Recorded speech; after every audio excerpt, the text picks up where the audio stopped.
Hi guys, Mimi G here. Welcome back to my channel. Today we're going to be working on one of my Simplicity Summer patterns, 3140, and we're going to be working with the top. We're going to do a second video for the skirt, so if you want to do the top, this is the video for that. Okay, we're going to work on my Simplicity 3140. We're working on the top. I've made the skirt and the top in separate videos for you guys. Remember that on the back of the pattern envelope, we give you fabric suggestions and any notions that you're going to need for the project. Let's go over our pattern pieces. You're going to cut pattern piece number 6, which is the front hem facing. Now it says fabric cut 1, interfacing cut 1. When I did this for photographs, I did not interface it, and I really preferred it that way. I did try it as interfaced, and I just didn't like how it felt. So because my fabric was stretchy enough, I didn't feel the need to interface the hem facing. So it's totally up to you if you want to do it or not. Then you're going to cut pattern piece number 7, which is the back hem facing, and you're going to cut it on the fold. Number 5 is our sleeve. You're going to cut 2. Pattern piece number 2 is our left front. You're going to cut 1. Number 1 is our front, and you're going to cut 1. Then we have pattern piece 3, our back. You're going to cut 1. Then we have our elastic guide for the neck. Now this is another place where I decided not to use the elastic. After I made it, I just didn't feel the need. My fabric is very stretchy and the neckline laid perfectly flat without it, so I didn't want to add any further elastic to the neckline, but again, that is a personal choice. Okay, now we can start sewing. Now we're going to start with pattern piece number 1, which is the front. You're going to gather between those 2 notches. So go ahead and make 2 rows of gathering stitches between the notches that you see. Now I'm going to go ahead and pull some of the gathering and then start pinning right sides are facing. So I'm going to go ahead and pin. I'm going to pin the other end as well. And then I'll just pull my gathering stitches until it fits.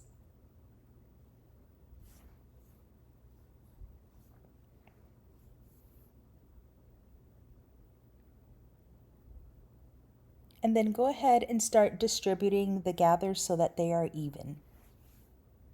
Now stitch across using 5/8 of an inch seam allowance.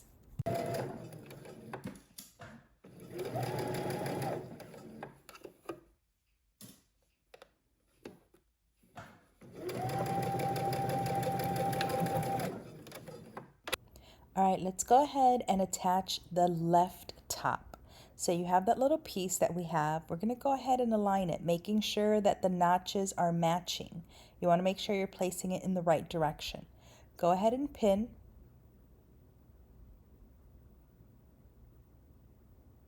Now we're going to go ahead and stitch across using 5/8 of an inch seam allowance.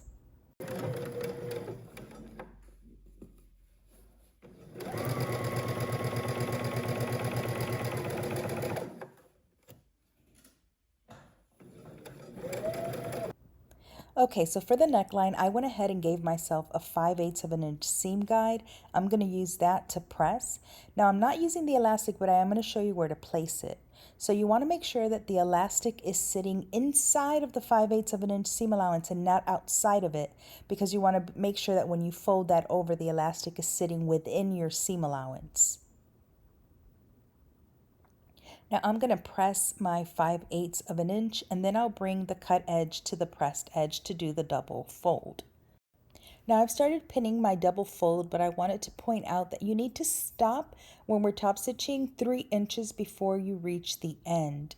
So although you will see me pin the double fold even at the end, I am actually not going to stitch it, right? So right here where I'm holding the fabric, I'm going to make sure to stop 3 inches before I reach that, because we're going to need that opening when we attach that portion to the front of the bodice.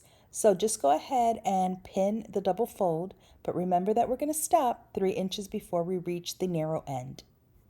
We're going to head to the sewing machine and stitch close to the folded edge.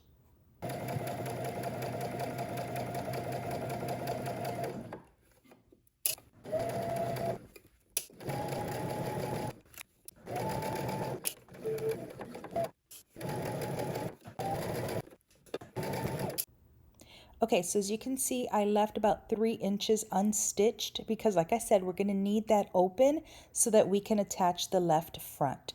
So with right sides facing, you're gonna go ahead and grab that little narrow piece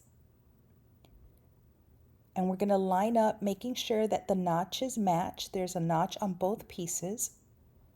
And we're gonna go ahead and pin that in place. And then at the sewing machine, we're gonna stitch it down using 5/8 of an inch seam allowance.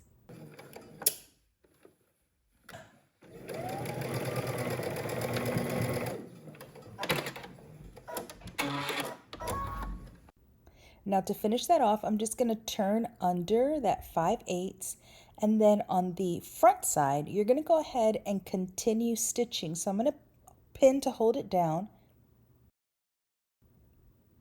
And then following where my existing stitching is, I'm just gonna continue that top stitch.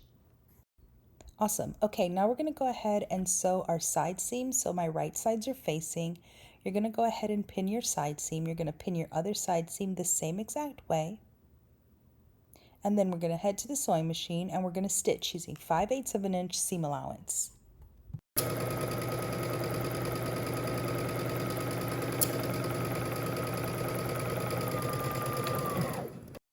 Okay, so this would be a really great time for you to try your shirt on to make sure that it's fitted and you like it and you don't need to take anything in or let anything out before we attach our facings.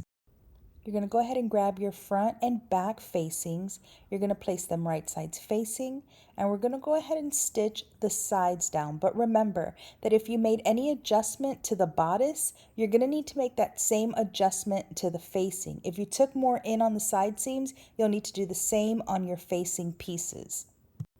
Now the bottom of the bodice as well as your facing pieces do have notches. So you want to make sure that you are placing the right side on the right side, meaning aligning the double notch to the double notch. We're going to go ahead and pin our side seams first and continue pinning all the way around.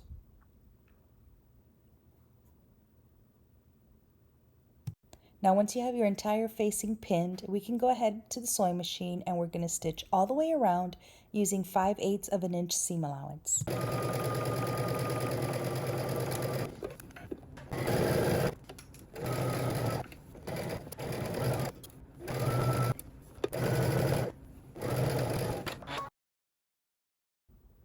Now that it's attached, we're going to go ahead and trim some of that seam allowance down before understitching.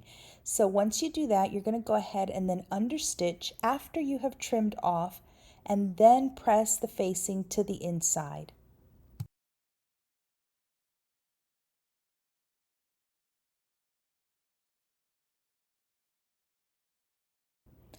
Okay, now you're going to go ahead and understitch the entire facing. Now that you have it understitched, it's much easier to turn under and we can go ahead and pin it in place. You're going to start pinning at your side seam and then you're going to pin the entire facing just like you see here all the way around.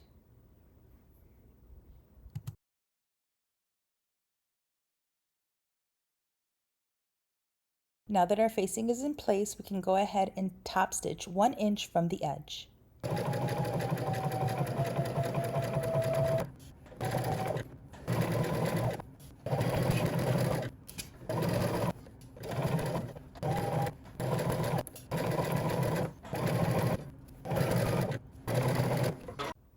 Let's go ahead and grab our sleeves and placing them right sides facing, you're going to go ahead and pin.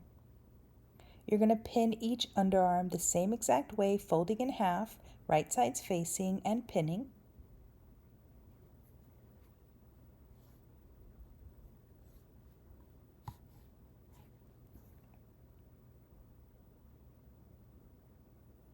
Okay, now head to the sewing machine. We're going to stitch using 5/8 of an inch seam allowance.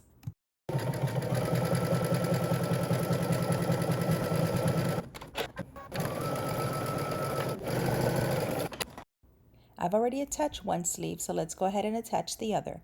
I first like to start pinning at the underarm seam, matching the underarm seam to the side seam, and I pin. And then I like to work from the inside.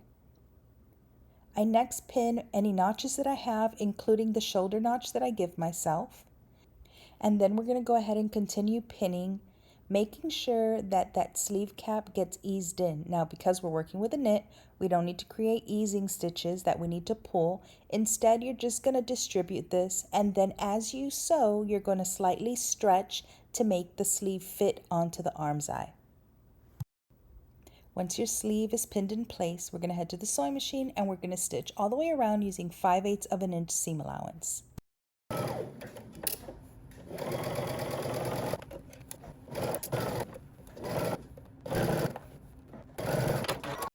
Okay guys, all you have left to do is to finish the hem of your sleeve. Give this a good press and you are all done. As usual, I hope you guys enjoyed this so long. Make sure and follow me on Instagram if you're not following already at Mimi G Style so I can see all of your amazing makes. Until next time, peace.